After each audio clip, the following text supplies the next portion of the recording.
came to politics late because for several years I was a teacher in the law school in Lisbon. I was invited to come to Parliament and I liked the experience. My first mandate was between 2000 and 2002 and 2005. I left politics again to come to college for 4 years, and then I came back in 2009 until today. I was in government for the last 4.5 years, and now I'm in Parliament, and I'm Vice President of the Social Democratic Party, which is in the opposition now. My experience in politics is not so long as many other women we met here, because as I told you, I came to politics in 2000, but I always had interest in many subjects like defense, foreign affairs, justice, internal security, and women's rights. When I went to Parliament for the first time, I chose the Committee of Constitutional Affairs and Justice, but also women's rights. And I've been working on that subject for several years, in Parliament and out of the Parliament.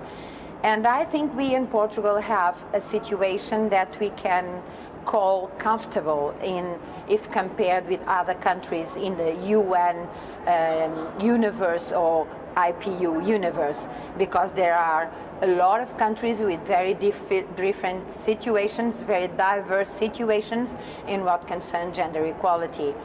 I will give you some numbers. In Parliament we are 34% now since 2015, but it was not easy to reach that, because in the first time we had democratic elections in 1975, we had 7.5% of women in Parliament. So to reach 34%, we had some decades in the middle, and the quota law since 2006. As you know, it's not a consensus subject. It's not a subject that has the agreement of everybody. There were some resistance, even in the party which I belong.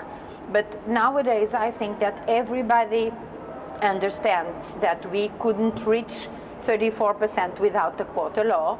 And when I was in government, I could think about the opportunity to finish with the law, attending that the law says that it's temporary, but I didn't. And I didn't because I don't believe that is already cultural, consolidated, that we must have possibly, if possible, 50%.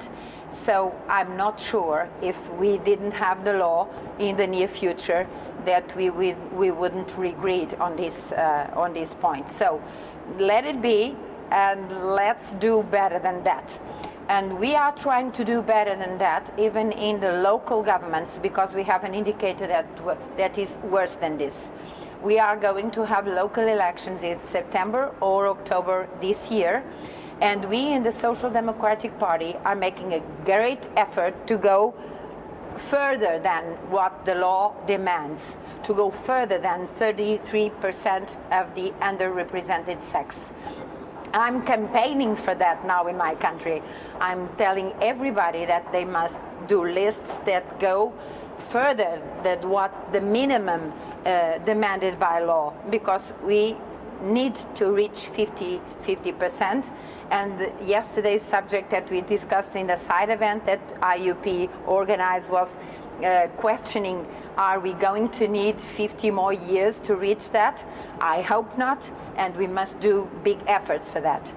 In what concerns equality in labor market, that was the subject of this session this morning, I think we have a comfortable position compared with others, because Portuguese women work a lot. 68% of Portuguese women are in the labor market, and they work full-time, with full-time jobs. And that's not so frequent, because in Europe, many other countries have rates of employment of women that are good, but in part-time jobs. Portuguese women work full-time. And we have to add on that a lot of hours of other tasks like the caring of elder and children and domestic life that is not yet balanced between women and men. Women are much more